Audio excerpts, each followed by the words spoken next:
Greeting of the day, guys. It's me, Sahil Jamadar. Now we continue our reading The Wisdom of the Personal Change. I am an artist at living. My work of art is my life. Written by Suzuki.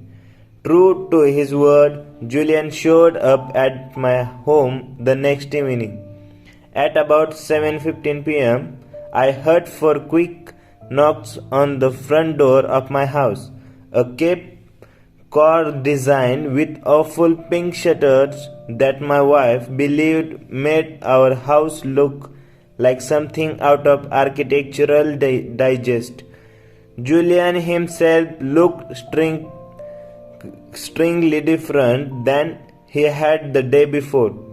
His stool embodies radiant health and exuded a wonderful sense of calm. It was what he was wearing that made a little uncomfortable. Adorning his obviously supple body was a long red robe topped by an ornately embroidered blue hood. And though it was another tricky night in July, the hood covered his head. "Greetings, my friend," Julian offered enthusiastically. "Greetings. Don't look so alarmed. What, did you expect me to wear Armani?" We both started to laugh softly at first. Soon our giggles had turned to guffaws. Julian certainly had not lost that wicked sense of humor that had kept me entertained so long ago. As we relaxed in my cluttered but comfortable living room, I couldn't help but notice the ornate necklace of wooden prayer bands dangling from his neck. "What are those? They are really beautiful." "More about this later," he said, rubbing some of the beads with his thumb and index finger. "We have much to talk about tonight. Let's get started." I could hardly get anything done at work today. I was so excited about our meeting. Hearing his cue, Julian immediately started to reveal more about his personal transformation and the case with which it was affected. He told me of the ancient technique he had learned from mind control and for erasing the habit of worry that was consuming so many in our complex society. He spoke of the wisdom that Yogi Ramam and the other monks had shared for living a more purposeful and rewarding life, and he spoke of a series of methods to unleash the wellspring of youthfulness and energy. He said every one of us has slumbering deep inside of us. Though the conviction with which he spoke was clear, I began to grow skeptical. Was I the victim of some prank? After all, this Harvard-trained lawyer was once widely known within the firm for his practical jokes. His story was nothing less than fantastic. Think about it. One of this country's best known trial lawyers throws in the towel, sells all his worldly goods and trades off to India on a spiritual odyssey, only to return as a wise prophet from the Himalayas. This could not be real. "Come on, Julian, stop pulling my leg. This whole story is starting to smack of one of your gags.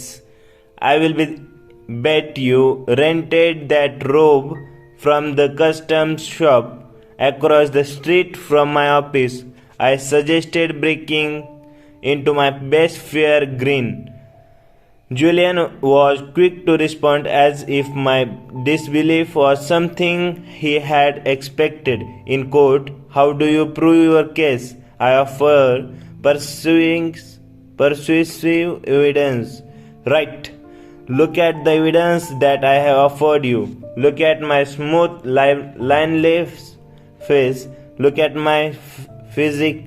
Can't you sense the abundance of energy I have?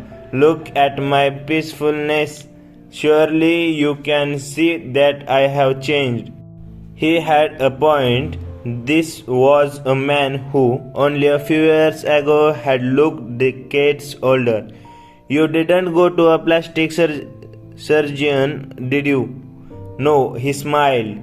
They only focus on the outer person. I needed to be healed from within. My unbalanced, chaotic lifestyle left me in great distress. It was much more than a heart attack that I suffered. It was a rupture of my inner core. But your story it's so mysterious and unusual. Julian remained calm and patient in the face of my persistence. Spotting the pot of tea I had left on the table next to him, he started to pour into my waiting cup. He poured until the cup was full, but then he kept on pouring. Tea started to trickle down the sides of the cup and into the saucer, then onto my wife's prized Persian rug. At first I watched silently, then I couldn't take it anymore. Julian, what are you doing? My cup is overflowing. No matter how hard you try, no more will go in. I yelled impatiently. He looked at me for a long moment. Please don't take this the wrong way. I really respect you, John. I always have, however. Just like this cup, you seem to be full of your own ideas. And how can any more go in? Until you first empty your cup. I was struck by the truth of his words. He was right. My many years in the conventious legal world, doing the same things every day with the same people who thought the same thoughts every day, had filled my cup to the brim. My wife Jenny was always telling me that we should be meeting new people and exploring new things. I wish you were just a little more adventurous, John, she would say. I couldn't remember the last time I had read a book that didn't deal with law. The profession was my life. I began to realize that the sterile world I had grown accustomed to had dulled my creativity and limited my vision. Okay, I see your point, I admitted. Perhaps all my years as a trial lawyer have made a hardened skeptic from the minute I saw you in my office yesterday. Sometimes some things deep inside me told me that your transformations was genuine and that there was some sort of lesson in it for me. Maybe I just didn't want to believe it. John, tonight is the first night of your new life. I simply ask that you think deeply about the wisdom and strategies that I will share with you and apply them with conviction for a period of 1 month. Embrace the methods with a deep trust in their effectiveness. There is a reason why they have served for thousands of years. They work. 1 month seems like a long time. 672 hours of inner work to profoundly improve every waking moment of the rest of your life is quite a bargain, don't you think? Investing in yourself is the best investment you will ever make. It will not only improve your life, it will improve the lives of all this around you. That's enough for today. We continue our reading next paragraph of that topic. Okay, bye. Have a good day.